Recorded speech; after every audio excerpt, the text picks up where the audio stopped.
That's what I know. I just wanna lie. Yeah. Nah, I love it, nah. Who did it? Me. I just wanna lie. Lie. I just wanna lie. I just wanna lie. Lie. I just wanna lie. I just wanna lie.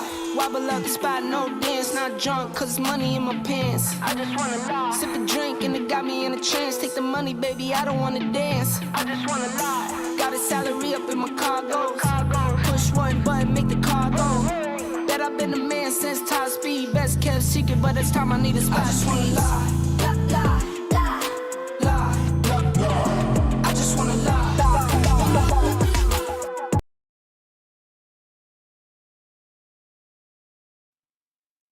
Hey, what's up, everybody? This is Game Logic from the Rounding Off Infinity Gaming channel on YouTube, one of the co-hosts of the Enough to Keep Going weekly games podcast on the E2KG Network podcasting channel on YouTube.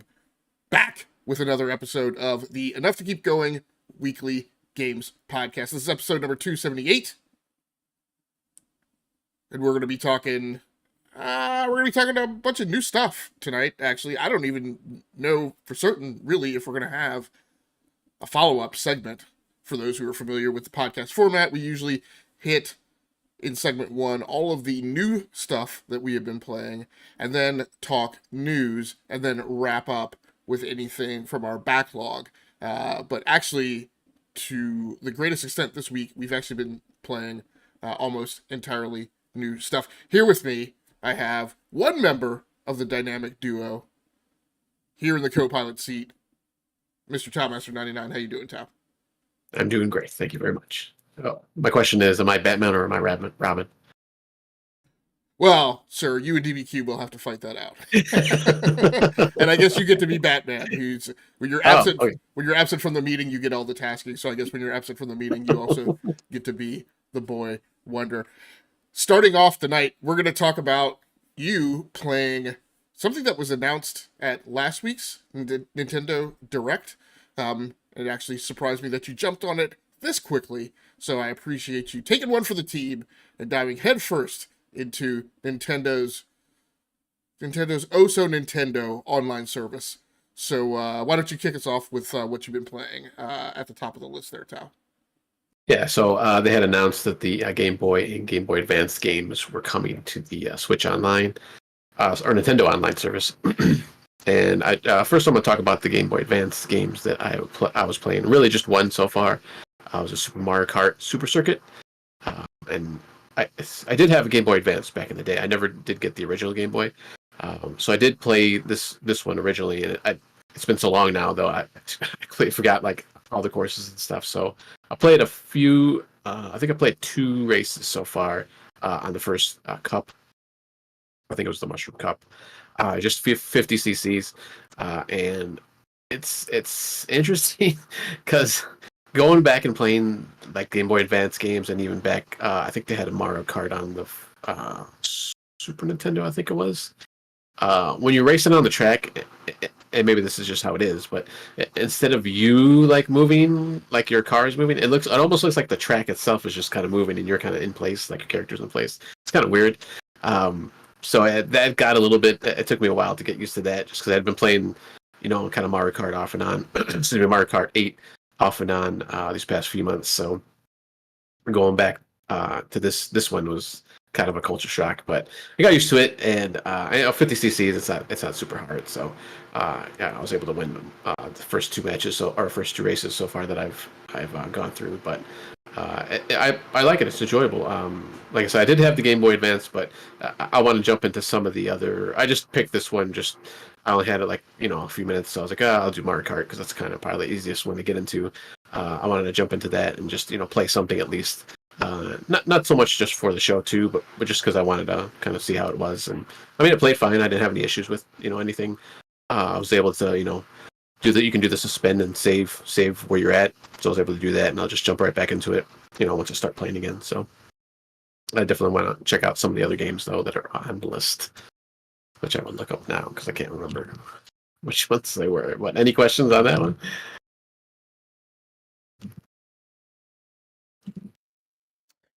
No, I mean, so obviously Mario Kart 8, one of the most successful games on the Nintendo Switch itself.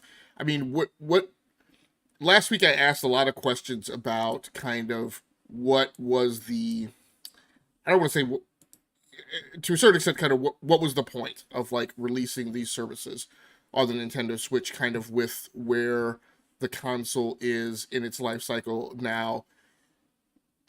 It did playing the game, yeah, in the actual live service, like bring any of that, like to like kind of solidify it in your mind, like what kind of what's the point, Nintendo?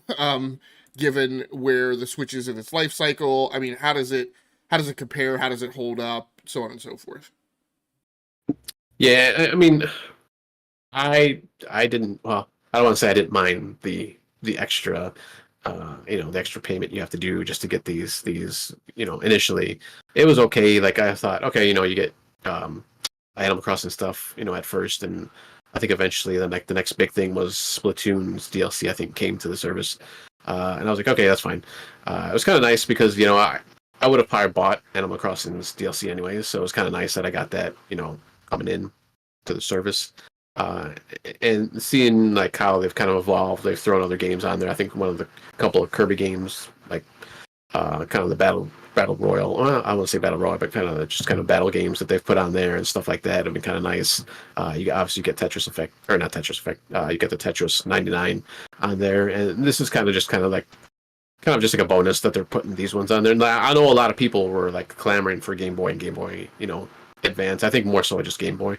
I think I was kind of surprised. Maybe they kind of threw out Game Boy Advance so soon. Like I thought they might have held back on that, but I mean they threw them both on the service right now. So, but for me, it's just kind of a bonus that they threw those up there. And I mean, I think as a whole though, the service is kind of starting to get where maybe people maybe they should have started with all of this, like saying, hey, instead of just saying, hey, this is just Animal Crossing, and I think there's like one other thing they had announced initially. Maybe they should have said, hey, this is kind of our roadmap, and kind of this is what you're going to get for your extra 40 or 50, however $50 it is for that extra expansion that you get. You got to pay for now. So it might have gone over a little bit better maybe, but it's Nintendo, so they're not going to throw all their cards out at once, like kind of like other people have been doing and do now, more so I think than ever, really.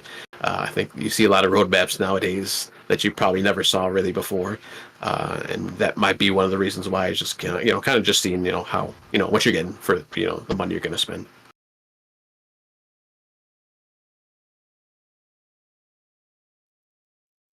So I guess I didn't realize it. So this is part of the expansion pack. Is the only way you get access to the Game Boy stuff? The Game Boy Advance, yes. The Game Boy stuff you do get just with the regular Nintendo Online. Okay. So they kind of split it. That seems. I we joke laughingly at a lot of the terms that are thrown around on social media, but I do have to say that honestly does feel like a big money grab to put that behind the extra paywall. For Game Boy Advance games, it's not like these are, man, that's it's. I mean, well, yeah, they kind of did that like at the end of when they were talking about it too. It's like, oh yeah, by the way, Game Boy is on regular Nintendo Online, and Game Boy Advance is an expansion. So I mean, how do you feel about that? I mean, you mentioned that I mean, it's one thing to be subscribed to the service and then be like, oh, now that I'm now that I'm paying for the service, I want more stuff to come there. It's kind of like, when I doubled down on and went early on like the 4K tier on Netflix, then suddenly, people who were outside the paywall were like, I'm not paying for that until I see a bunch of 4K content, right, in that Netflix tier. For people inside the paywall, we were like, we're paying for it. We're really happy when new stuff comes, right? It's kind of a flipped optic. I mean, and it's probably kind of tough to weigh in from that perspective had you not been paying for it yet. And I'm a Nintendo Plus I mean, I'm a Nintendo Online expansion pack player also, and I pay for it and I don't consume it like that much. It's just given that my kids were starting to use it, I was just like, I don't, I just want all of the content available. I don't want to monkey around, with having to sign up for it later. The Yeah. Signing up for Nintendo Online and enabling kids accounts is an excruciatingly painful experience as it is. I was like, thank goodness I decided to just do that one time. Yeah. But I mean, so were you there for the Game Boy and Game Boy Advance eras? Did you own those handhelds and did you play them? And do you feel like the Game Boy Advance content, given that back catalog, is precious enough to warrant it being in the expansion online service? I mean, I don't think so. Like, I think they just should have both been on just the regular Nintendo. And I think probably they're thinking is now is like, oh, we got this expansion pass. Now we got to put stuff on there. So let's give them Game Boy because that's the older system, and then we'll put the Game Boy Advance, which I mean, yeah, it still looks kind of the same kind of graphically wise, but obviously it's in color. It has better colors in it. It's not just a monochrome screen that the original Game Boy had. I didn't have the original Game Boy. That was probably the one system that I had always asked for that I never did get. I did get it a Game Boy Advance eventually, and just kind of everything after the Game Boy Advance as far as handhelds. So at least I got in at the Game Boy Advance level, and I think at the time, like I got it, and I basically just played all like the Nintendo stuff. I didn't do any of the third parties games that were on there, and even the Nintendo stuff, I was only playing like Mario, like Mario Kart, Mario Party, stuff like that. I didn't go into Zelda. I wasn't really into Zelda back then, so I didn't play those or Metroid. Some of the other games on there are WarioWare, Kurinin, which I don't know what that is, Mario Kart Super Circuit, Mario and Luigi Superstar Saga, and then Legend of Zelda Minish Cap. So yeah, I'll probably jump into WarioWare eventually, and just jump into that Curry, whatever, and just to see what it is, because I can't really tell from like the box art like what it was. I think it's probably just like a puzzle game, I'm assuming. And then probably try out Mario and Luigi Superstar Saga also, because I always heard that was a pretty good game. But yeah, but it's just, yeah, I think it was kind of scummy. They kind of threw that at the end too, where it was like, hey, Game Boy Advance, you need the expansion for that, by the way, and everything else is good to go. So it's just kind of weird. So I think both of them have about 6 games. Actually, Game Boy Advance has looks like 8 or 9, with like four more that they've said are coming along the way, and then the Game Boy Advance has about another 5 that they've said are coming in the future, and they just said release in a later date. So probably just sometime this year, more than likely.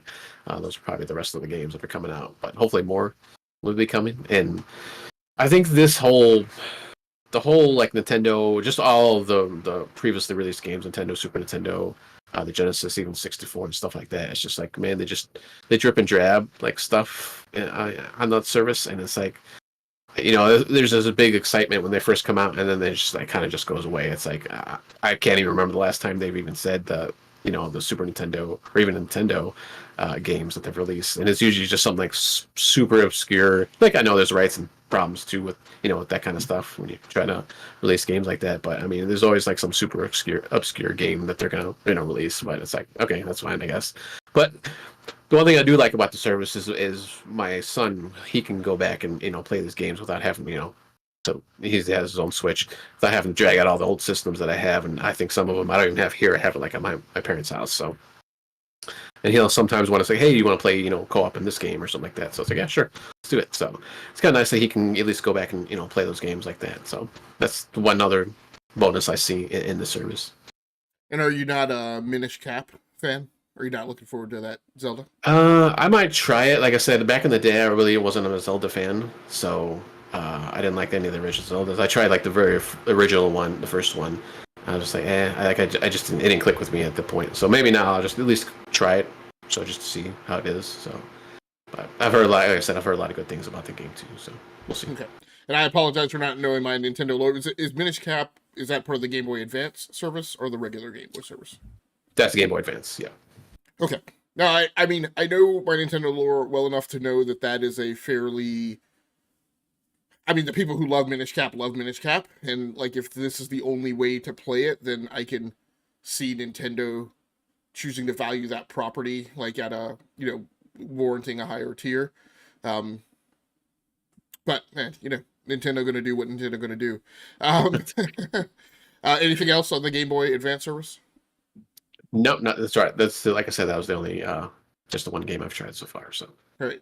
Well, let's continue on with yet another title where people are often given pause and cause to question whether or not they're getting their money's worth. I've been playing Call of Duty Modern Warfare 2 Season 2. So let's start with the week's controversy and outrage.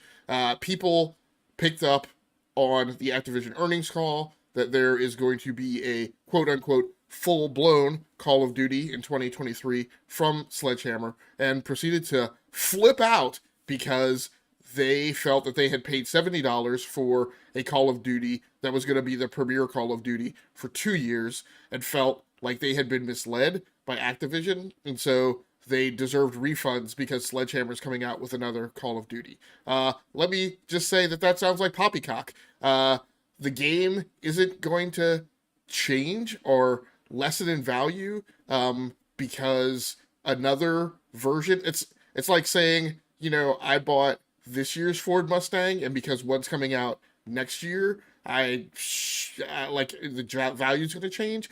Like, I get it. It's not going to be the premier service, but people make choices about which version of Call of Duty they play. I played Call of Duty Modern Warfare and then played Call of Duty Black Ops Cold War. While I was playing Cold War, I was still playing Modern Warfare. People were still on that game. And when Vanguard came out, and Vanguard sucked, I continued to play Black Ops Cold War. And Black Ops Cold War was still being supported. It still got new content. Now, one thing that will be interesting to see is if they, since Modern Warfare 2 supposedly indicated some type of architectural or business model or some type of break in the series, I wonder whether or not you will be able to continue to earn on the Battle Pass. And so when Vanguard came out, if you were still playing Cold War and you bought the Battle Pass, your XP that you earned in Cold War went to your Vanguard Battle Pass. So you could be playing Cold War but still advancing in the Battle Pass for Vanguard, since there was no Battle Pass for Cold War at that point. So I don't know if that will continue under that same model in Modern Warfare 2. But like, I really just don't understand the whole notion that, because they're doing yet another iteration of Modern Warfare, that somebody is bent out of shape about either buying the game or, as I saw some of the complaints, buying skins in the game. And again, now that we've seen a lot of the subscription services fold up, and some of them grant refunds, some of them don't. Lots of them grant, in the last final throws of the game, grant access to all of the content that came out before. And so the people who paid for the content are bent out of shape, that a lot of people are getting the content for free, even though it's literally the last month of service in the game. If you're a person having an emotional reaction to things like this, then, that's, it's fully within your purview to change, right, how you participate in the market, to change how much money you put into the market, to hold back from that. DBQ, mentioned a good thing last week when he said, people should reconsider, right, how they participate in these markets if these types of things are bothering them. And we had a little bit of that with people who played Warzone, like yourself, right, with Warzone 2.0 coming along, and you weren't necessarily able to carry things over. And when that was mentioned, I called out. I said, just like, Destiny 2 didn't bring things over. Every game is going to go away at some point, right? And so that has to be kind of in your mind when you participate in these games, that at some point you're going to have sunk investment into the game and it's not going to carry forward. And I can understand having a bother with that, but my feeling is I have more regard for the bother when the bother's not arbitrary. When you say in your mind, hey, I want the content, for whatever I buy, I want that content available for 5 years, right? Or 4 years, or whatever your number is. People who get upset, right, when they never thought about what the number should be, just because the number's not forever. That's to me is kind of a ridiculous expectation. Um, so so anyway, like I said, I've been playing Call of Duty Modern Warfare 2 Season 2. Uh, Much like with Black Ops Cold War, I regretted not going hard the season before, which would have been Season 1. Uh, One thing I will say about this game, and what stands out very starkly in my mind in comparison to Halo Infinite, and I understand that radically different things are going on at that studio, on the studios. At 343i, you had a large chunk of people get laid off. Activision, Blizzard, Infinity Ward, Raven seems to have a never-ending spigot of resources available at their disposal. Um, everything that I complained about in Modern Warfare 2 has been addressed, maybe arguably even fixed in one season, whereas the things that drive me nuts in Halo Infinite from a UI perspective and quality of life perspective are almost still present. Halo Infinite did take care of the problem where if you completed a challenge in a match, then after the match in the battle results, it would show an animation for that challenge and then show a little meter like powering all the way up. But then when that meter cleared, it would make no mention of the challenge that it was indicating you had completed. So you would have no idea what you had done in the previous match if you didn't literally sit there and watch that animation. And in a match where you had completed 2, 3, or 4 challenges, there was no way for you, right, to keep up. I mean, the only way to know would have been if you were recording it and to go back and look at it, right? Which, even when I record it, I don't go back digging through that to find like my challenge animations. And of course, the infamous ridiculous way that you have to sort armor pieces, not being persistent. So you can go in there and you can configure a sort. I like to look at my armor pieces based on the ones I most recently earned, and then descending. So I'm looking at the most recent, right, and the stuff that I earned way back in Season 1 typically isn't even in my windshield. When I sort that, I have to sort it every single time, and I have to sort it for every piece of armor. And there's no way to save that sort, so I have to do it, every single time I go into the armorer. With Modern Warfare 2, so many of the quality of life things have been addressed that I complained about in Season 1. The way that there are like 226 or some ridiculous number of camos has been addressed now. When you go into the customization screen for a weapon, all of the camos are at the bottom in like 14 groups. And so it's almost a little Destiny 2 like with the way Destiny 2 puts shaders in like 4 pages. So, it's actually better than Destiny 2 does it, but at least when you go on a page, you're looking at like a page of, 20 something shaders. You're not looking at like every single shader that you own. But the camos are all in groups, by like dragon camos, forest camos, things like that, digital camos. And they're all in groups, and you can clearly tell how many you've unlocked in the group. It has the number on there, right on there. It tells you you've unlocked 4 or 46 camos or whatever. And then when you go into the group, the ones that you have unlocked are sorted at the top of the list or the far left of a row. So it's much more intuitive. You're not digging through and navigating past things that you haven't unlocked.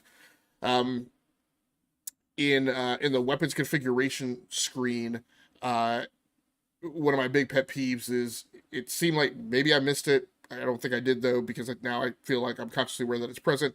In every little mini panel of a gun, and in your loadout screen, the name of the gun is there, and the weapon group that it is part of is there. So I felt like when you used to go into the loadout screens, you would, whatever custom name you had given to the loadouts, you would hover your mouse over it, and it would show a picture of the weapon, but the name of the weapon and what group it was in wouldn't always be there. There would just be like the silhouette of the weapon, and maybe the name of it was there, but now the name of the weapon is typically in the top left and in the bottom left. So kind of wherever your eyes kind of focus on that weapons panel, you should see the name of that weapon. If you're in a weapons variant, the name of that variant will be in there. So it discreetly says Cast Off 762, Cast Off 556.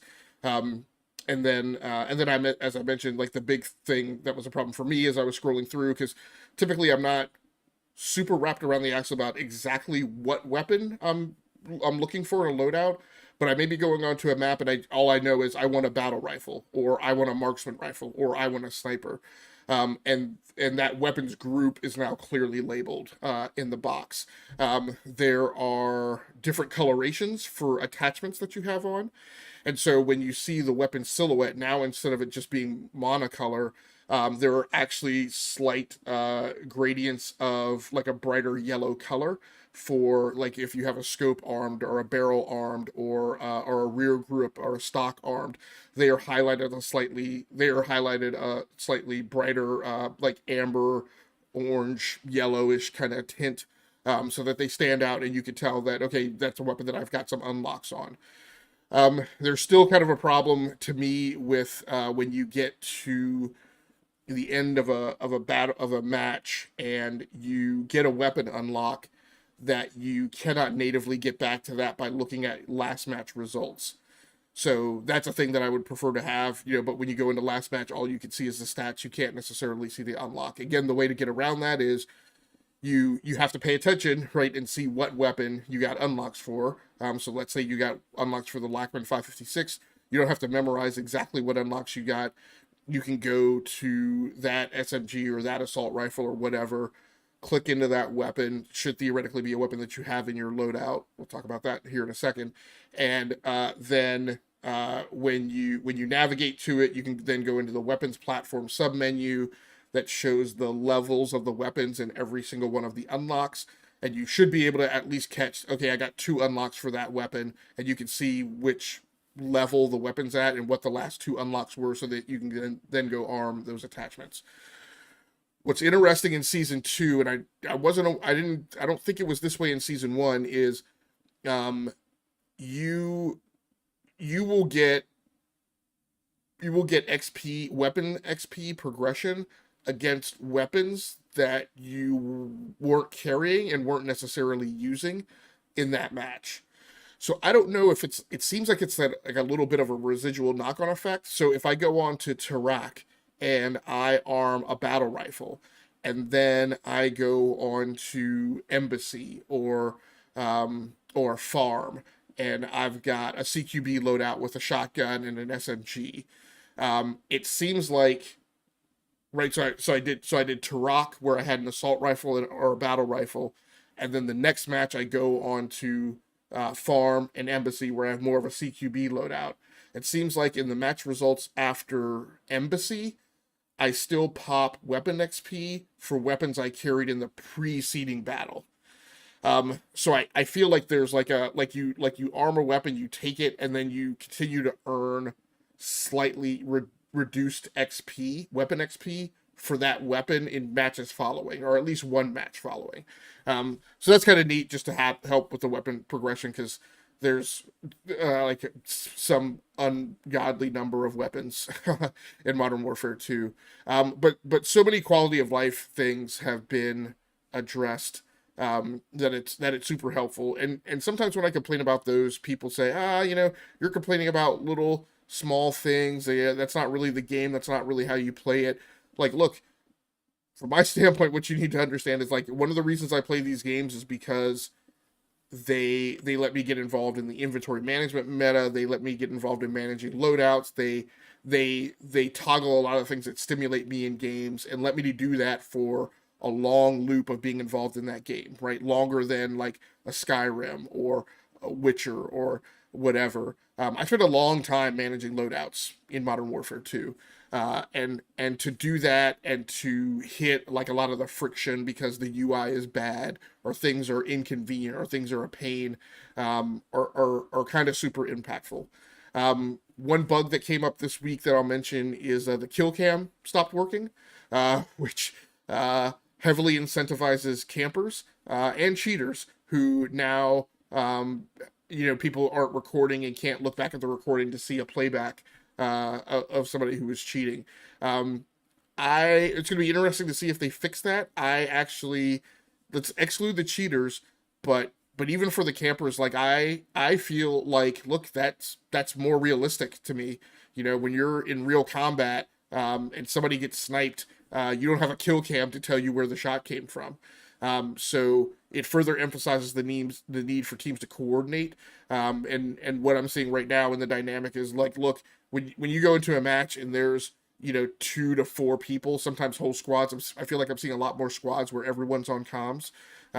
That's super impactful. There's almost no way to beat a squad that's all on comms in a 6v6 when you're playing with a bunch of randos.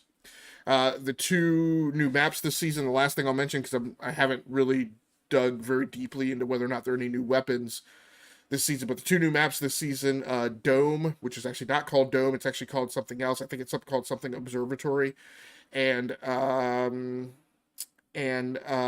Museum.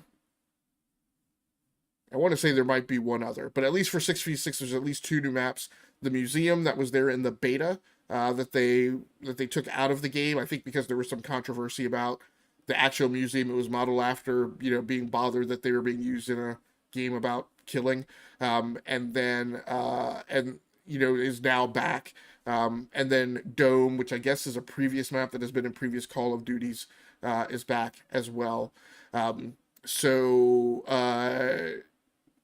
Museum right now, from the map studying that I've been doing, is absolutely the most complex tactical map that I think exists in the game. It has 3 areas of just long sniper alleys and sniper target sight lines that can make that map very difficult. It has elevated areas that are good for snipers, but are also good for taking snipers out if you look up as you're running around the map. It has outer edges of the map that you could fall off of, kind of a la Halo Infinite. It has a lot of areas of the map down the sides of the map that you can actually sneak down because they're at lower levels of elevation with tons of cover. So it actually has several routes on the map that you can use to transit. At a relatively lower threat level. It just creates it's a ton of complexity in that map. I've been studying it and trying to pull it apart, and of all the maps that I keep tactical notes on of different features and whatnot on the map, it's the most complex. It's the longest set of notes that I have.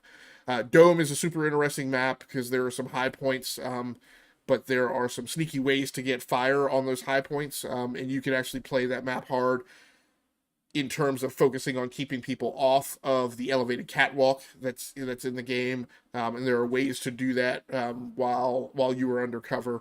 And then there are and then those transit areas are areas that you can actually lock down if you kind of focus attention and fire on them. So it's a good season. The battle pass is still a weird thing with the whole map, and you can choose different routes, and it makes it kind of confusing as to what is in like the tiers of the battle pass. I assume that the battle pass is still 100 tiers. And that's the last thing that I'll mention that they fixed. In season 1, you would pop a token in the battle pass and it would not show up. So you get the exploding animation after a match saying, okay, you've earned a battle token, and then you would go to the battle pass and like the token wouldn't be there. It would show up like basically the next day. There was like a 6 to 8 hour delay in it showing up. That seems to have been fixed. If you earn a token, you can actually immediately go to the battle pass and pick what you want to unlock. I think that is about it. There's a lot in season 2. I didn't realize the battle pass was like that in the normal game too. I thought that was just Warzone, where it was like the map. It was kind of weird. Like I didn't. It is one of those things where they say, "Oh, you can do it. You can pick where you want." Well, you can't really. You kind of still have to pick and choose. You can't just go straight to what you want to do. But it's all right. And then my one question was, did they take the third person mode out of the rotation or out of the game? I thought I saw somewhere where that was taken out, but I think I heard about that being a complaint as well, but I want to say that, there's still, I don't play the third person mode, but I know I've been digging around in the graphical settings, and I know that there are still third person options in the graphical settings, so it would be weird to me that they would have taken the mode out, but then you'd still have options in there. I'm pretty sure that I see it in the rather complex launcher menu of all the different modes that you could pick. Pretty sure that it's still in there. One other big, super huge thing I should mention is hardcore is back finally, and that's probably arguably maybe the thing that makes me the happiest. Although, what I'm not sure that I like about hardcore mode this time around is it doesn't seem like it's the one shot, one kill that it has historically been. It feels like everybody's a tad more bullet spongy than they were in traditional hardcore, but it's just not as much as in regular multiplayer. Like in regular multiplayer, I feel like you have to like empty a magazine into somebody, right, to take them down. In hardcore, I still feel like you have to get like 3 or 4 shots on a person to take them out, versus in on the Nuketown map in Black Ops Cold War, if you were playing hardcore, you'd hit somebody with a pistol shot, right, from a ridiculously long range away, and that's it, right? That was why you would play hardcore, because it gave you a way to level weapons, because you could still get tons of kills with a weapon, like with shotgun or whatever. So I feel like you still have to put a handful of rounds on someone, which makes it not quite hardcore. But I'm giving it a little time to see if that makes sense, and if that's okay. But everything else is still there. You still aren't told what the score is. You still don't know whether or not you have kill streaks. You still don't know, what your field upgrades are. You have to actually just listen and pay attention to use those. So it still definitely presents an additional challenge. I'm glad to have the mode back.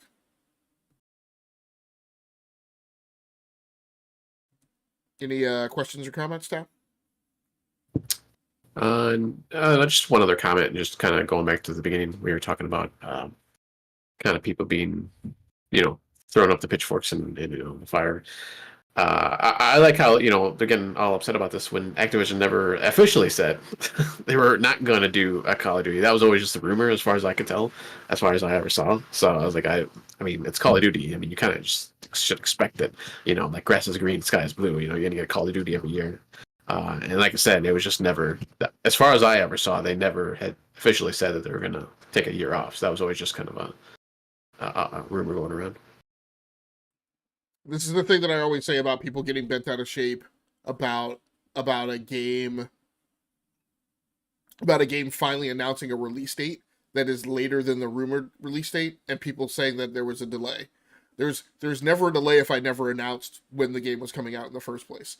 And recently, before I completely took my exit from social media, like, I used to give that pushback and people would at least listen to it. There was a little bit more traction around that, but like, I can't remember what it was. Maybe it was Redfall.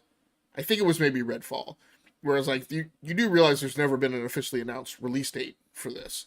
And like I said, which specific game it was isn't as important. Maybe there was an official date for it. I can't remember which one it specifically was, but I just specifically remember the scenario on Twitter was a game that there had never been an officially announced release date for, and people were just insistent. I don't care. It's still a delay. They still weren't honest with what I'm like. Wow. Okay. So I don't know. There we are. The other game that I've been playing, The Witcher 3 Complete Edition, 2023 on the Xbox. So there was a Witcher 3 Complete Edition that came out in 2016 for the Xbox One and the PlayStation 4. As far as I can tell, this is the same pack of content. However, as far as I can tell, there have been some graphical upgrades and enhancements to this. This was supposedly the game that was made for the next-gen consoles, so they have been console 9ified. I don't know. I'm assuming ray tracing was not a graphical option on the 2016 version. It is on this one. One thing of note is, it's The Witcher. It's still as fun as it was and has always been. But one thing is when you enable that ray tracing mode, the game targets 30 frames per second, and even at 30 frames per second, The Witcher 3, when it's doing its pan and scan, or when you rotate the camera, like when you're riding Roach around the countryside and you rotate the camera so that you have like the screen like partially illuminated by like a sunsetting sun, or in the morning at dawn or whatever. It is still a beautiful, gorgeous looking game. But I will say, because that combat is so much based on fluidity and that dynamic movement of, Geralt, like, doing the combat dive and tumble, or doing jumps and pirouettes and kind of doing that sword dance kind of combat. And when that camera's twirling in that combat, when you're trying to kind of keep it fixed on like where the enemy actually is, there's some negative impact from the 30 frames per second. It feels like you can literally see like the interpolated frame dropping out, every other frame, as you spin the camera. So that's a bit of a knock and a negative impact on the game. But the game is still as fun as it has always been. Whether or not, and for people who have purchased the game, as far as I understand, you get that upgrade for free. For people who don't have The Witcher, and are looking at paying, I believe this game is a $70 game, like every other, standard games are now. One of the things is, playing The Witcher now in this format, because historically I've played on PC.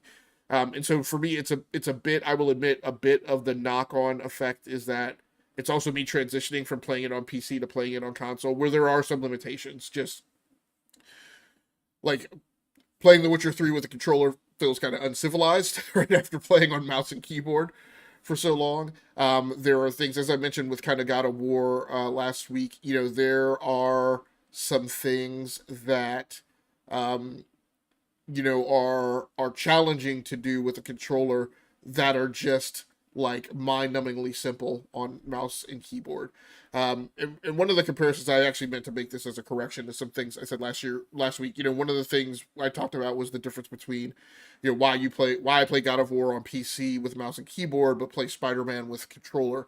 And one of those reasons is when you play Spider-Man, and he fires his web, or he web grabs in a solid object and twirls it around and then slams it at somebody.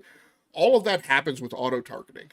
Like if you fire webs, he's going to shoot it at somebody. He's not going to shoot it at some random location. You have to actuate a different control and then pull the web shoot to have him like fire it at a specific location. If you don't and you just fire it, auto targeting fires it at the next nearest henchman, right? That's in your vicinity.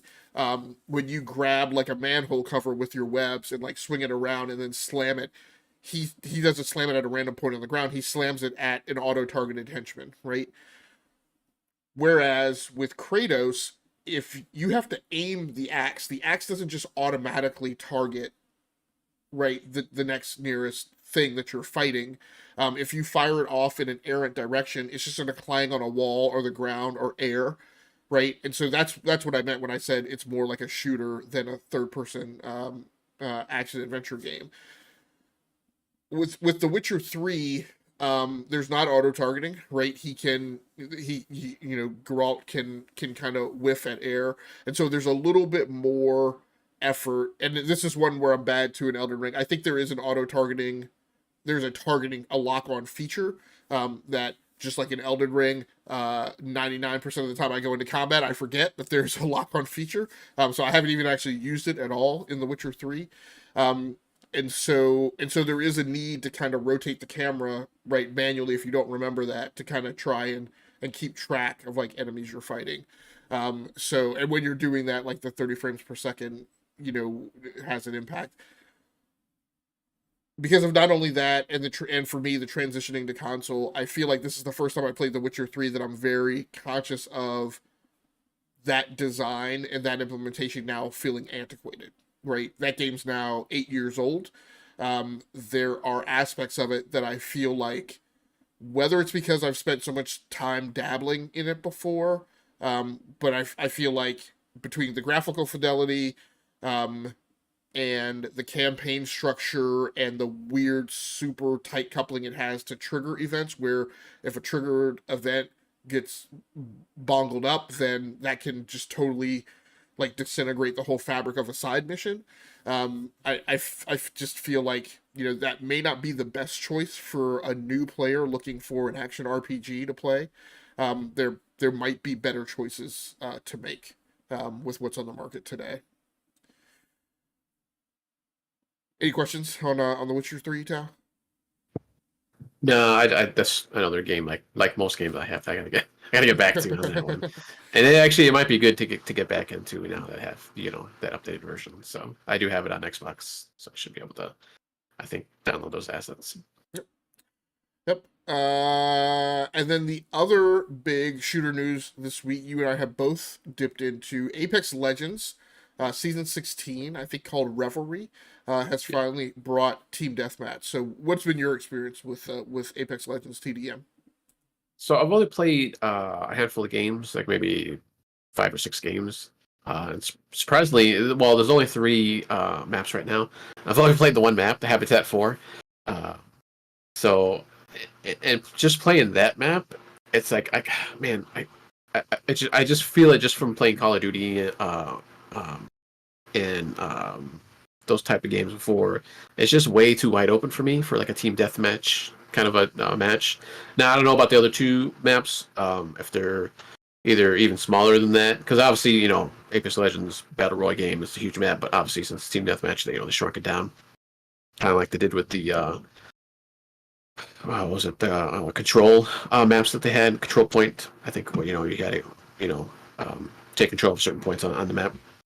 Though that was just kind of small, snapshot of one of the maps, or part of one of the, I think, what is there, like 3 or 4 regular rotation maps in the regular battle royale game, and these ones are even probably a little bit smaller than that. And yeah, for there's just this one that's just like, oh man, it's just like way too out in the open, and you still get to use your powers, so that's kind of nice. And I think they just kind of come back. I don't think it had anything to do with kills or anything, because I for sure wasn't getting a lot of kills when I was playing. I was lucky if I got a couple at the most. So, but even with this map, I was like, all right, kind of wide open, so I'm gonna try sniper. And you can't. Well, I couldn't, and maybe I just have to play more. I couldn't like pick the sniper. It was just kind of like a random weapon that they threw out there. At least when I first started playing. I don't know if that changes, or if because obviously there's classes. You got the shotgun, or there's the different support and heavy and all that kind of class now, but and each one of those just has certain guns. And I just tried doing the range or sniper class, and at first I was just getting oh man, I can't even remember what the first gun, the first few rounds I did, what the gun was, but eventually I got like that the energy weapon gun, where it kind of takes up a couple seconds before it actually shoots out. There's kind of like a little weak laser that kind of hits the guy, and it does some a little bit damage, but then there's like a powerful burst that comes out. So I was getting that the last few times I played. So I was just like, I don't want to do that. And then I tried, I think just like a rifle type of weapon, and that was fine. Like I probably had more kills with that than anything. But I actually had to like kind of sneak up on people and come up from behind them or from the side of them, instead of like kind of barreling head on like you can do in Call of Duty and stuff. So maybe it's just that kind of my way of thinking too. I have to kind of like change that, and because obviously these are just, the maps are made up differently, or this is the one, like I said, I only did the one, but so far it's just like I'm kind of warm on it, kind of nothing too exciting, at least for me. I think I had more fun with the control type gameplay that they had in there, excuse me, mode that they had in there before, or even the arenas. But I'll keep trying to play, and like I said, I want to try out a couple other maps. So I don't know, what did you think? So I feel like I'm kind of roughly in the same place you are for different reasons. Map was, yeah, I was disappointed in maps. I didn't realize, or maybe hadn't read deeply, that the maps were going to be the same arena maps, but it was going to be team deathmatch, which means it's really still arena, just with some slight changes, right, in the rule set for what happens, with kills, right, in that there's unlimited respawns. And so in order to be team deathmatch and to be 6v6 and to convert to an arena shooter, you can't do what they've done, which is, just have slightly compressed maps, that were previously used. I mean, so those 6v6 maps were previously used for 3-on-3. Now they're 6v6, but they're not like, they weren't like 3-on-3 like gunfight maps on Call of Duty, right? Which are extremely compressed, right? You think of Shipment, a Container, Rust, right, and Shoot House, really tight maps. But then gunfight maps were even smaller than that, right? And so to me, that's what you would have had to do to really make Apex Legends a 6v6 arena shooter. But you're right, like they're still on these fairly wide open maps in comparison to other shooters. Engagements are out at ridiculously long distances. You don't actually see combatants most of the time. It's more that you pick up on tiny tiny specks of movement like way out. And the best thing I could do was try and converge on a firefight that I heard was happening with another teammate right on my squad. And so the best I did was when I chose either the long range loadout or the CQB loadout. Now you mentioned some things about weapons. So actually you are able to pick your loadouts. I think there are 6 different loadouts that you can pick at the start of the match. And then you can actually pick from 5 or 6 sites that are available. When it was arena, you would actually earn money based on how you performed in the previous round, and you could apply that round in later rounds to get more scopes, right, or more advanced scopes. So that same exact setup is there for team deathmatch. And if I don't like that. I'm like, if it's TDM, why can't I choose my loadout before going into the match? But what I have to do, right, just in order to have a little more flexibility in my choices, is I just have to delay beyond the start. So like the game starts and like my other 5 squad mates take off, and if I need a few seconds to kind of thought process, the timer doesn't run out on you being able to pick your loadout. So I just have to take a few extra seconds. And you can't change it, right, during the match? No, once you pick it, you can't change it. Yeah. Okay, that's what I figured. I didn't see it, but maybe I just missed it. But okay, I just want to make sure. Yeah, I mean, you there are drops that happen, supply crates that happen, and that's where you can upgrade your weapon. So yeah, overall, I mean, I was looking for a dynamic that gave me something closer to that Call of Duty feel, but it still feels like I'm on a big team battle map in Halo, or what I really liken it to. So to me, the problem I have with it is this thing falls right in the crevice of Overwatch and Battlefield.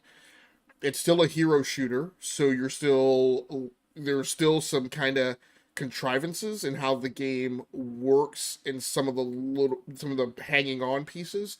For instance, you still have to pick your character. Now, I think that they allow for 2 instances of any given character on a 6v6 team. And so I don't know if like but you pick in groups of 3. So you pick in your group of 3, but I don't think you can see what the other group of 3 is picking. You get pooled with 3 of the team members that you're going into the 6v6 match with.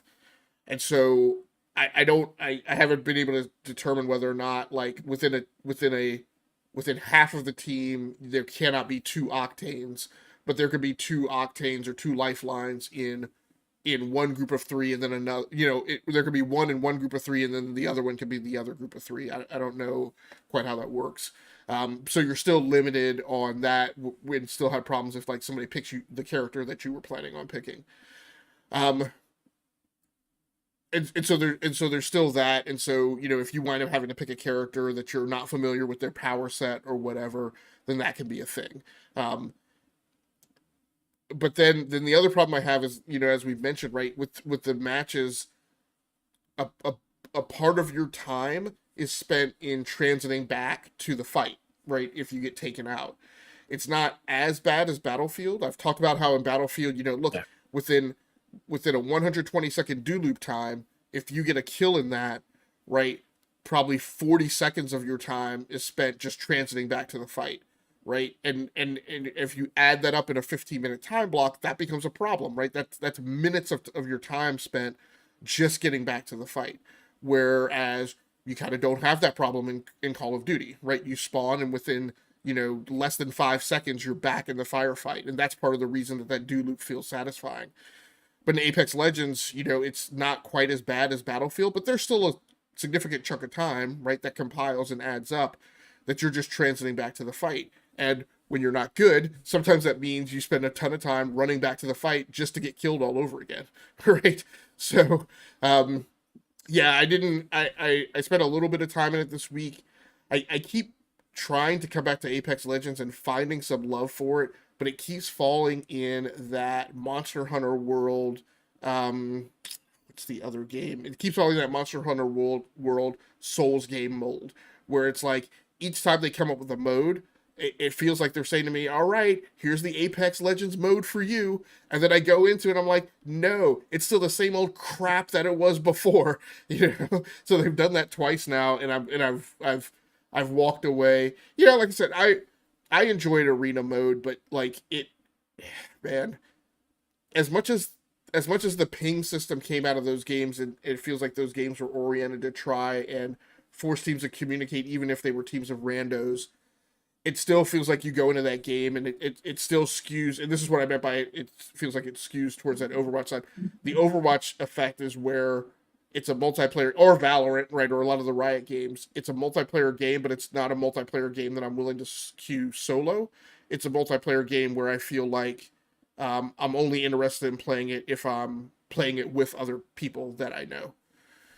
Yeah.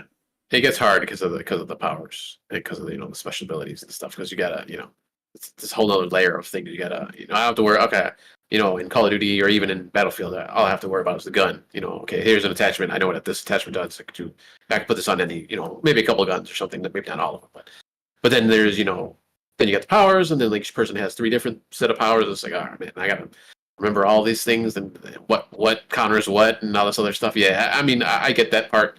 And I had that same issue. There's some people that I've been able to jump into with, and I've had a great time. I've actually got some wins when I've played with them, other than randoms. But yeah, it can be pretty hard. But I mean, and then when it first came out, it was especially hard. I was just like, I don't get it. I couldn't just wrap my hand around it, and even the controls too. And even sometimes today, the controls seem a little weird to me. A little slippery, like I mentioned, like way back in the day. It's like it's the only way I can kind of describe it. Even when you're just running or walking, it's like you're kind of sliding around and stuff. So, but the other thing too, when I was playing, it was like I was either by myself and nobody around me, or I turned the corner and like the whole team was just coming at me. I was like, well, I didn't have a chance. So it's like and it's just like, okay, I'm dead. Like there's no way I'm gonna get back. We're away from this, But yeah, I mean, like I said, I still want to kind of jump into it. And I want to try out the other map. Now, were you able to try all the maps, or? Yeah, I saw all 3 maps. I mean, they're all fairly open. Yeah, they're all the same. Yeah. They're all the same maps that arena mode was. So I've played on all those maps before. But yeah, so there wasn't any change or improvement on that effect. I don't think the maps are bad. I mean, and all of this is not a commentary about Apex Legends as a bad game. This is a commentary about, for somebody who's trying to play these games kind of in a rotation, I feel like that design and the Overwatch design don't really lend themselves to that. They lend themselves, and it's why you have the communities like you do. The people who play Overwatch, it seems like they play that game like all the time. Like, and I feel like that's what it takes. It takes somebody rooting themselves in that one game, and I just don't know that those games, they either don't have the thing that stimulates me that makes me want to stay in them all the time, but by the same token, they don't lend themselves to rotating around, right? I feel like if I go play Halo Infinite, I can come back to Call of Duty, and I don't feel like I've been penalized, right, by the time I've played in Halo Infinite, by, like, loss of familiarity with the game. And maybe there's a commentary that those games are more complex and they take yada yada, and that's great, like for people who want that, but like I don't. I'm trying to balance, the multiplayer PvP stuff and still going around to hitting a few of these games of like new releases that are coming out. One loop back that I'll make, one alibi, is I should have mentioned in my discussion of The Witcher 3. One of the other things that lends to me feeling that design is antiquated is you also cannot configure the controls. So which just makes me feel even worse for people who have been forced to play that game who have only had console as an option to play that game. You know, on PC, I forget but I have controls mapped that allow me to deliberately either pull the silver sword or the steel sword. Yeah, I don't know that there's a way to differentiate that on console. It seems like you have to kind of cycle through it, but you can't individually pick one or the other. And then particularly debilitating is managing Roach. When you're trying to fight on horseback, it would obviously be easier if the horse speed could be controlled by the triggers, just like it was kind of a car. But that's not how they're set up. They're set up on the face buttons, which are also the buttons you have to use for attack. So as soon as you go to swing your sword, the horse wants to stop. And I'm like, no, I want to run past the wolves and swing my sword as I'm running past them, and I want you to keep going, so I don't get attacked on the back, right, by a wolf. But you can't do that. If you're at a full gallop, a little momentum carries you further. The horse doesn't just stop on a dime. But it's a little frustrating in comparison, like I said, to PC, where you can keep the horse moving at a full gallop, even though you're coming by and making kind of jousting attacks at wolves and whatnot. We're going to take us out of the games segment. And I know it sounds like we talked about games a lot, but like I said, I think everything is front-loaded on this section, and that just leaves the back half for the news. You want to go take us out on the other Switch service you've been playing, and then if you have anything to mention about Hogwarts Legacy, why don't you go ahead and hit that now, too? Okay. Yeah, and just one more thing on Apex. Because of the larger size of these map, or the one map I played, spawns are really good because I never got spawn kill because you spawn so far away from everybody else. It's like, all right, good, cool, But that's but one of the good things I can say about it. But that's all right. I do like that you can still use your powers too. That's kind of cool. And it's kind of like cooldown. So one thing I said that you can't change your weapons loadout when you pick it. I should take that back. I think when you respawn, I think maybe you can change. I'm not absolutely positive, but that might be a thing to check out. Yeah, I'll have to look for that. So going on. So I did play the Game Boy games on the Switch. I played Super Mario Land 2, 6 golden coins. And it's it's your regular Mario game. You jump around. You have an overworld that you can you go to the little dots on. You click on the button and you go into that world or that level.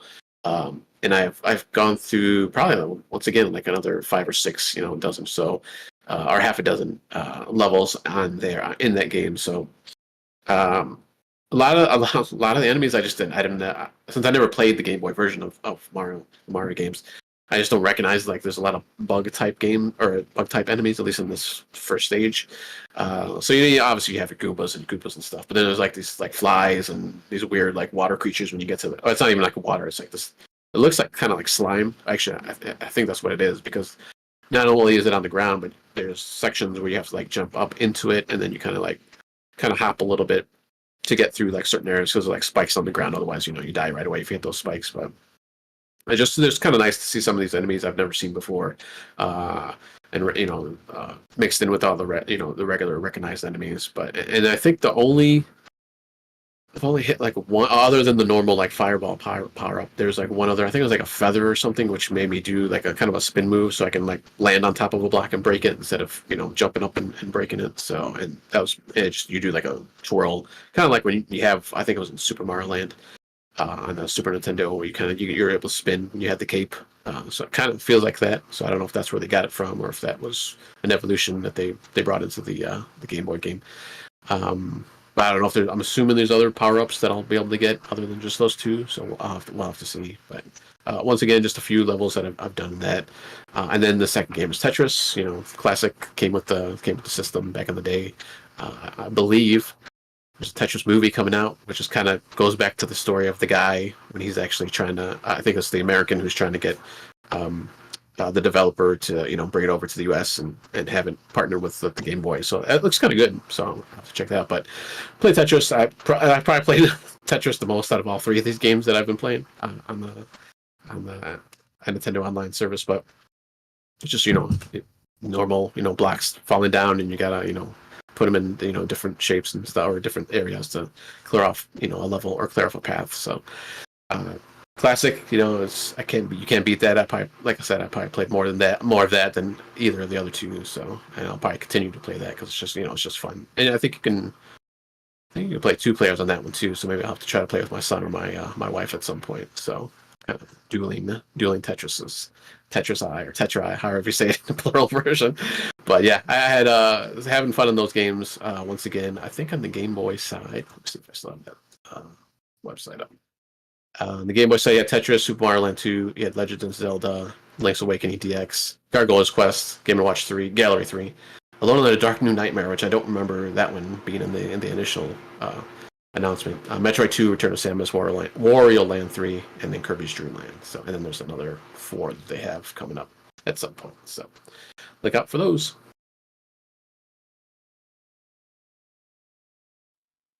Okay, very cool. Well, I'm going to try and hit the news and all this talk in our breakdown of Modern Warfare 2 versus Apex Legends makes me want to make sure we get out of here in time for me to play some COD tonight since I'm off tomorrow.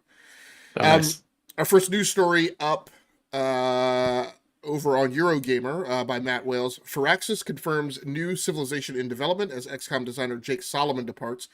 This is interesting and timely because if you remember one of our news stories last week, or maybe 2 weeks ago, we mentioned that Solomon had indicated that he was not going to be getting back to XCOM as long as he was working on Midnight Suns DLC. And what he really meant was that he was not getting back to XCOM because he was leaving Firaxis. And I quote, strategy-focused developer Firaxis has confirmed it's working on a new entry in its long-running Civilization series, with the announcement arriving alongside the news that XCOM and Marvel's Midnight Suns designer Jake Solomon is leaving the studio after 23 years. I think this is just a matter... let me read the second paragraph because it's also pertinent. The announcement comes as Firaxis promotes Heather Hazen, previously its chief operating officer, to the position of studio head. Hazen replaces Steve Martin, who served as Firaxis' president and studio head for nearly 17 years. So you have a few moving pieces here going on. You have the current studio head apparently either leaving or retiring. I'm not sure. It's kind of weird that nothing was mentioned about what exactly he's doing. The COO being promoted to studio head. An announcement that Civilization 7 is in progress and that Jake Solomon is leaving. Now, Solomon has no direct impact, as far as I can tell, on Civilization. He has been an XCOM guy and then worked on Marvel Midnight Suns. So I don't know that his departure has any impact to the Civilization game at all.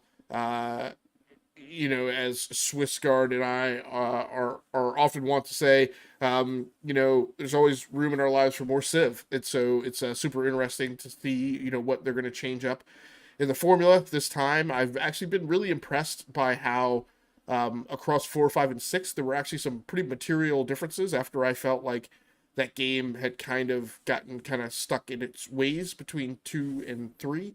And I didn't really think there was much more that you could do with that game to change up the formula, but they've determined how to do that, in my mind, in a way that made 4, 5, and 6 each a discrete game.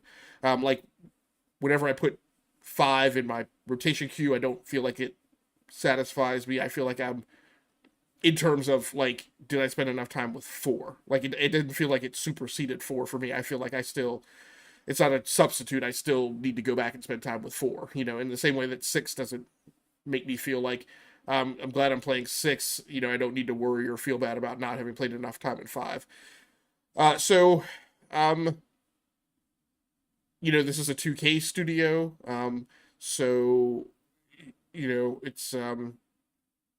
it's just good to see them, I don't want to say going back to work, but that they've still got projects going on and they've still got things coming out that fans want. And I don't read into any of this. A lot of the times we hear that somebody's leaving a studio and we get all they must be unhappy, or such and so must be in development hell, or London Bridge is falling down. I don't think that any of that is the case. I just think Solomon says in here, hey, I've got another dream, meaning he's got another thing that he wants to go work on, and he quite often to do that you have to leave the studio you're at. because the studio you're at probably is going to continue doing, what makes them money right now. So, Tao, I know you've been playing Marvel Midnight Suns. Oh, you haven't played it at all? I thought you'd played it a little bit. No, no, I hadn't bought it yet because I was waiting on DB because I knew he was going to try it out, and he kind of hearing him how he was playing it and just how it plays. Like I'll get it eventually, but not right now. I still have the problem with the non RTS type games. Like I like the real time, like just getting in there, but with like the card battle system that's in there too and stuff like that. This might finally bridge the gap for me.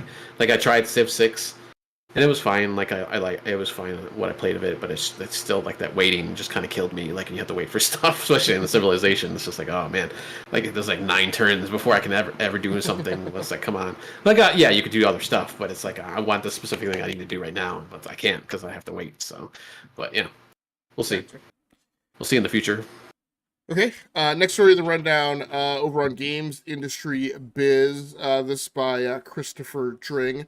PS5 sales jumped 200% across Europe last month, European monthly charts.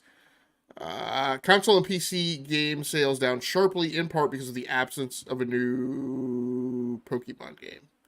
I think I'm missing some context there. Console and PC games absolutely in part because of the absence of a new Pokemon game. And the article goes on to say 12.1 million games were sold across Europe last month, a drop of 19% over the same period a year before. Again, we're just in an era where we're getting some market corrections in consumer spending after coming out of the pandemic.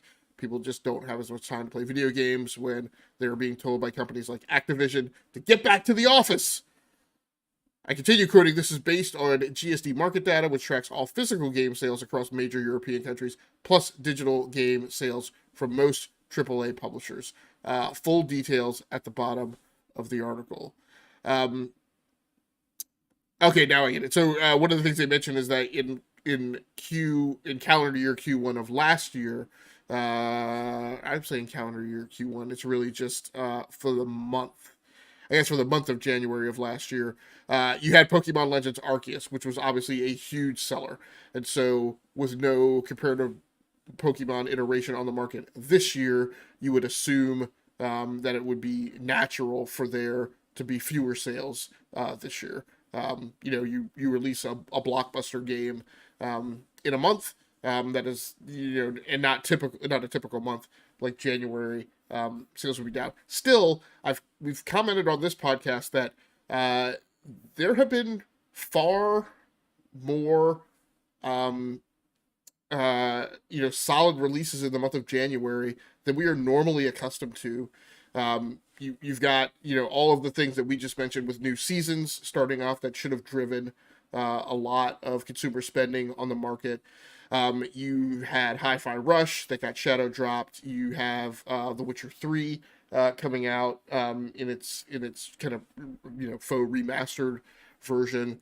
You have several other games. I forget the list that I have been commenting on. I mean, and now in the month of February you have Octopath Traveler and what is this? I don't know that. Like a Dragon Inshin. But let's see. So you had Metroid Prime Remastered, which got, I guess, essentially shadow dropped. Persona 4 Golden dropped this month. Hogwarts Legacy was much stronger than we expected, like way more stronger than we expected. The Dead Space remake, Hi-Fi Rush, as I mentioned. Monster Hunter Rise finally coming to PlayStation 5. For February, that trend continues with Returnal coming out. We really have a bumper crop of games coming out in January, but also now going into February. That yeah, the Dead Space remake, Forspoken last month. Monster Hunter Rise for the PC. Fire Emblem Engage. So yeah, it was a good I forgot about Fire Emblem Engage. And people will throw shade at Forspoken, but Forspoken charted at number 7 on the PlayStation most downloaded games last month, and then charted NPD, I think, also at number 7. And that is a game that you can't download unless you pay for it full price. So despite whatever feelings people have about Forspoken, it still performed commercially well, at least in its first month and in its launch window. So I get that none of those are Pokemon, but it's just I wonder why not in aggregate. But I guess, like I said, the combination of not only there being Pokemon, but the market adjustment from coming out of the pandemic has led to that 19% slough off. EA games went big. Big games from the publishers. Did the same business that they always do. FIFA, Call of Duty, Grand Theft Auto 5 still selling. Red Dead Redemption 2 still selling. In the top 20, at least in Europe, for digital and physical, were FIFA 23 was number 1, Grand Theft Auto 5 was number 2, great Scott. Red Dead Redemption 2 was number 3. I mean, that's two 2K games right in the top 3. Like, it's just killer. Again, in the European market, Call of Duty Modern Warfare 2 at 4, and God of War Ragnarok in at 5. That Dead Space remake was in at 6. Just trying to see. Forspoken was in at 11. Fire Emblem Engage in at 12. Yet another 2K game, Sid Meier's Civilization 6, was in at 13. GTA Online still making lots of money. Yet another 2K game. God of War Ragnarok I already mentioned, but God of War, Sony's 2018 game, also in the top 20. So Mario Kart number 8. At yeah. number 8. still in top 10.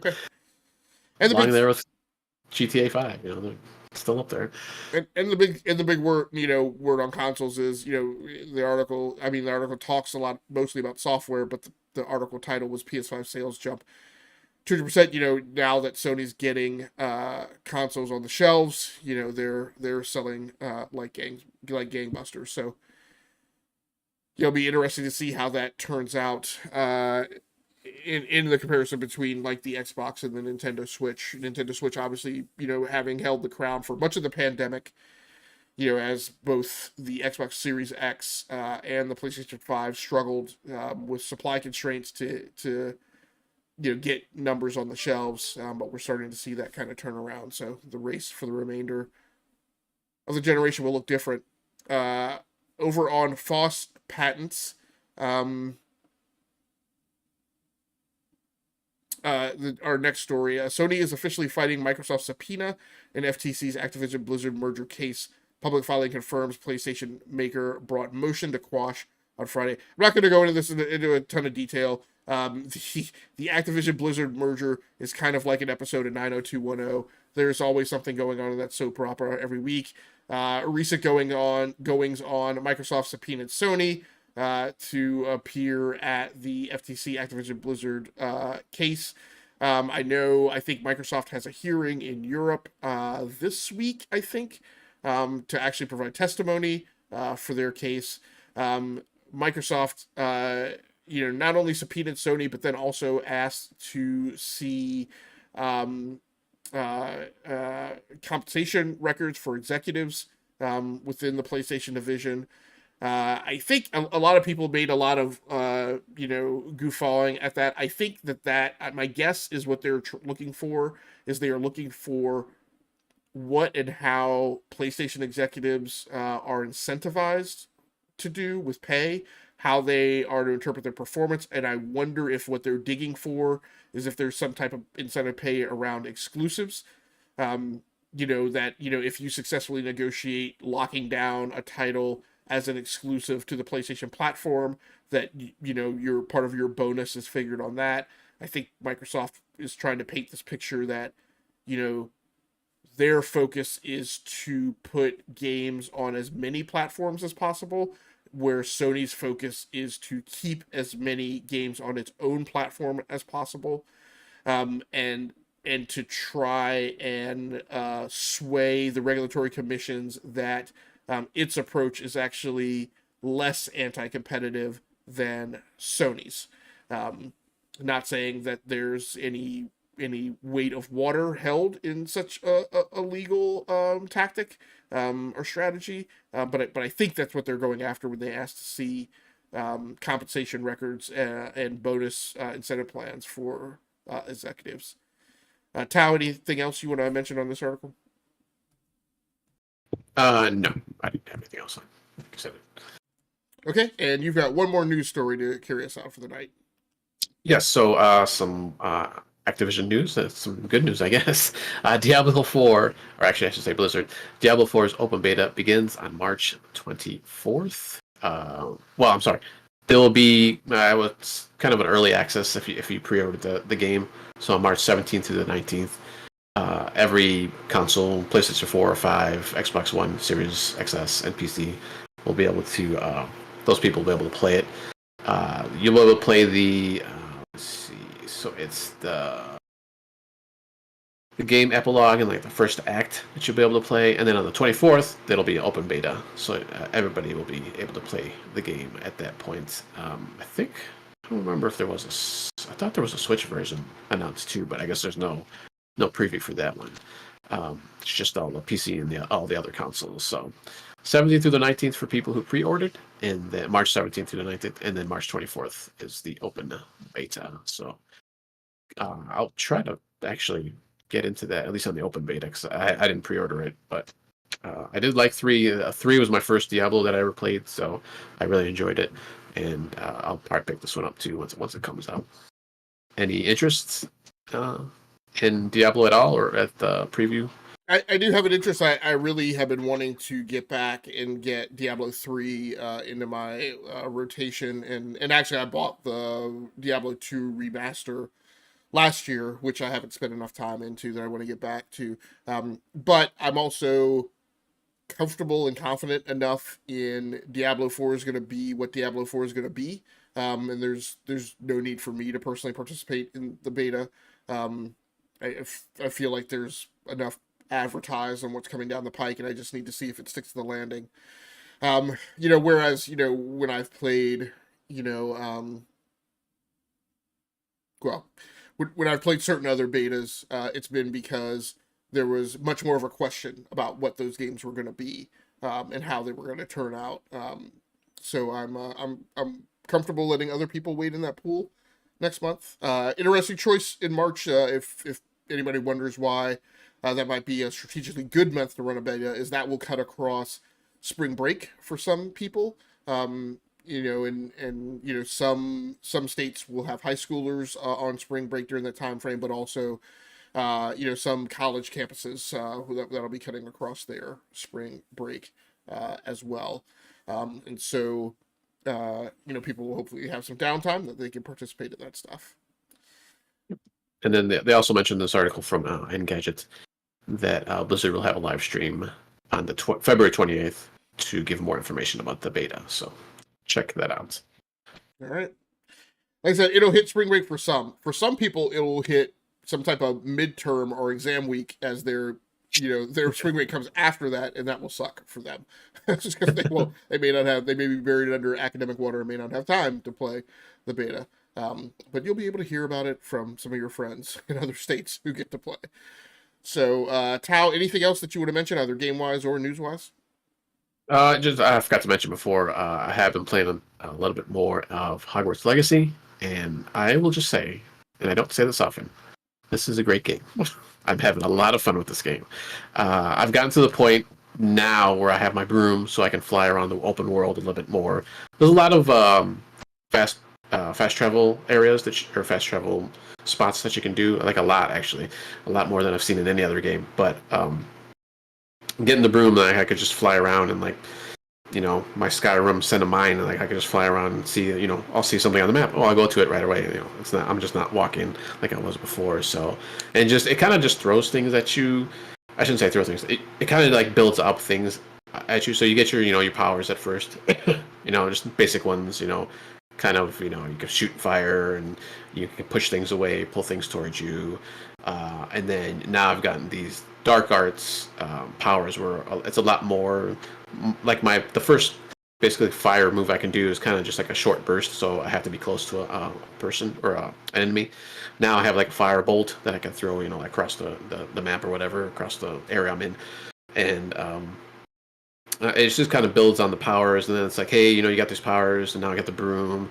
Oh, hey, wait a minute, now we're gonna put a skill tree on you, so now you can upgrade these powers. And I still haven't even gotten to the point where I can upgrade my my clothing or like my armor and all that other stuff that I have that I can wear. So you can slot them and upgrade them and do all these other things. I don't even know how to do that yet, so I'm assuming I'll do that next. I don't know. It's just kind of nice that they're kind of just kind of baby stepping you, which I guess in most games I kind of don't like, but for here, and maybe it's just because of the magic thing, you kind of have to test out the magic and kind of get comfortable with the control scheme. And I, like I said, I switched over to controller because I couldn't play on the keyboard within this game. So it just seems a little bit more natural than I hold down left trigger or left bumper, to bring up my map of magic, and then I can just hit a button and hit one of the face buttons, and it just does that magic. So it's kind of cool. And then I got to another point where it's like, hey, you can do all this stuff. Oh yeah, we're gonna give you your own little space in the college or in the school. You can customize it, and I always like doing that kind of stuff too, like customizing, either a house or if I can build a house, that's fine, that's better. But at least I can customize my own room here, and it's like a huge room that they give you. So you can do different kind of things, and you can do like potions, and you can grow your own plants for the potions, so you can do all this other different stuff. So it's I mean, I'm just having a lot of fun with it. It's just I was kind of surprised, and like kind of you said before, like that when this game came out, like it was probably going to be a fairly decent hit, but I think it's kind of blown up to more than what people might have thought. And I know there was a report.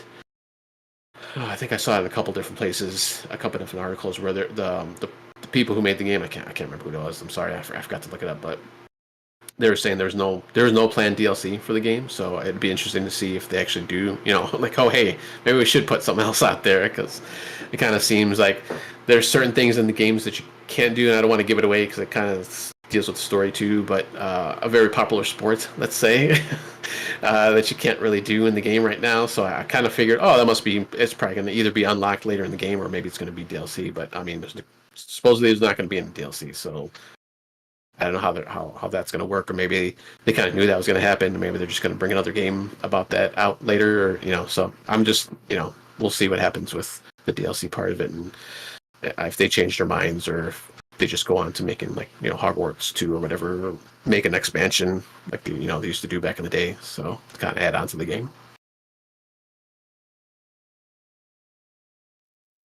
Yeah, I do want to mention here, there was much ado about the, I think, very small number of early review copies that came out for Hogwarts.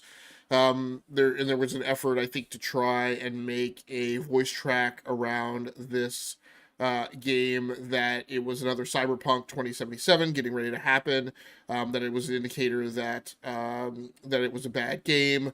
I think Forspoken did this also. I think maybe the distribution on Hogwarts was a little wider, but Hogwarts is tracking at a 90 on Metacritic right now for the console versions, and an 83 for the PC version.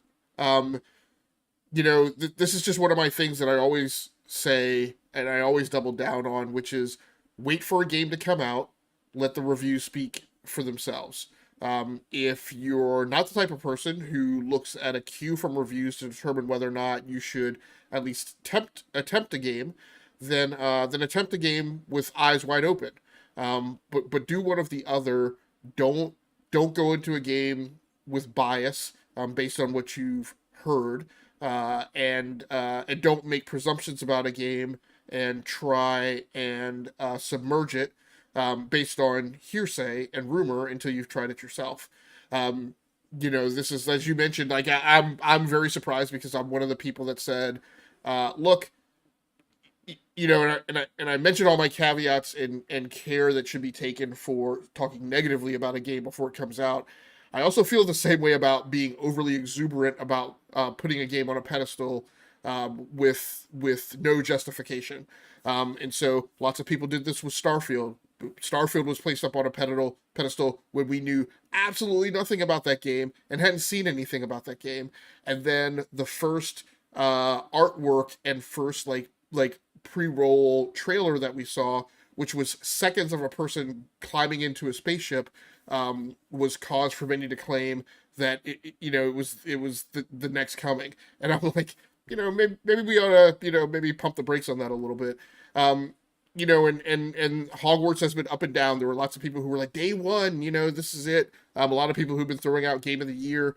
Like, I don't know that we should be taking things that far, but what I will say is, the game is apparently gaining some critical review traction, right, amongst the media, despite whatever negative things were said about the game before it came out. So, it's interesting to see. And like I said, I myself said, hey, before you get overly exuberant about this game, the first thing I would look at is I would look at the track record of the developer, and the track record of the developer is nothing spectacular. They've put out lots of bad games. They've had one hit, and that hit has not been something that they've been able to repeat. Either that wasn't their legacy before that game or after. So I was gonna just do a wait and see. Now, having wait and seen at least what other people are saying about the game and what you're experiencing yourself, it's clear that the game holds a lot of promise. So it'll be interesting to see how the story unfolds. A 90 on Metacritic is putting it in the realm where it might be in the Game of the Year discussion at the end of the year. So it'll be interesting to see. Regardless, kudos to that studio for being a studio that, in my opinion, I wasn't holding my breath for anything spectacular to be delivered. And so, my hat's off to them, and applause for apparently pulling something together that looks like it's resonating with a lot of the media and with a lot of players out there. Yeah, and I was, I think I mentioned this last week or the week before, maybe. I wasn't, overly excited about this game in the first place. I was never a huge Harry Potter fan, and but it wasn't until literally, like, I think a week or two before the game came out, and I saw a couple of video clips of it. I was like, oh, wow, this actually looks pretty cool. And it was just kind of like person roaming around the world and doing some magic here and there. Like, oh, and then at first I thought it was like a, if not an MMO, then some kind of like, multi, player game. But I was like, oh no, it's only single player. I was like, oh, it's kind of, and then I kind of got a little bit turned off. But I was like, oh, that'd been kind of cool to do, to run around with other people, in school and on the grounds and stuff. But, and then I saw some more video, later on after it had released, and I didn't, obviously, it had been at least a week or two or a couple weeks after it released, before I got it. And it was just like, oh man, was that guy? This really looks good. And I started hearing, more and more, good buzz about it. So I was like, yeah, I'll try it out. What the heck, And, I got a PC, and I haven't seen any technical issues or anything with it so far, not that I've seen.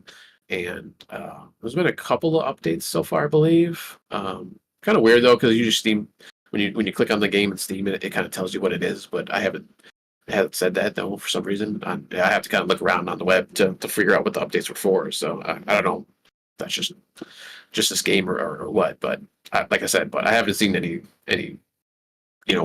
weird things going on within the game itself. So it's been running fine. Yeah, and the fact that you're not a big part of kind of the Harry Potter fandom, for a fandom that definitely has its outer edgy demographic that borders on cults, and rabid fandoms and fan followings. Like I said, I've even experienced those with some Star Wars fans who will see anything Star Wars and say that Star Wars can do no wrong.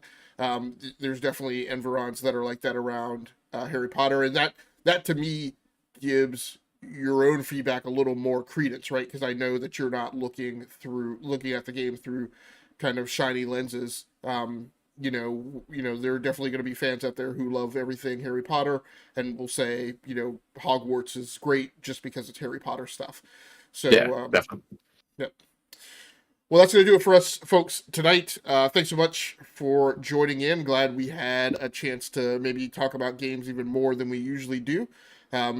Sorry if we didn't dive as deeply into some of the news stories like the PS5 Plus sales numbers or the Microsoft controversy. But, PS5 selling well to me is no new news. And yet another bit of reality show TV drama unfolding in the Activision Blizzard merger is also no real news. And my main reason I didn't feel the need for us to talk about it, the things that happened were actually things that happened, because there's a lot of discussion around that thing when nothing happens. But those things that happened to me were not super impactful. It's not at all surprising that Sony got subpoenaed. It's also not at all surprising that Sony dismissed or has filed a notion for them not to be subpoenaed and to have to show up. So, we'll just see how it goes. Thanks so much for anybody who happened to swing through the live stream. We appreciate you. Thanks so much for anyone out there who happens to watch the archive version of this podcast on the E2KG network. Please feel free to like the video and subscribe to the channel so you can just receive a notification whenever we post new content. Next week, of course, we will be back as we always are. Towmaster will be the host while DBQ and I pitch back up. So until then, take care of yourselves. Stay safe out there. Play the games that you like. Come here to talk about the games that you love. Until next time, good night, good luck, and good gaming. That's going to do it for us. We're out of here.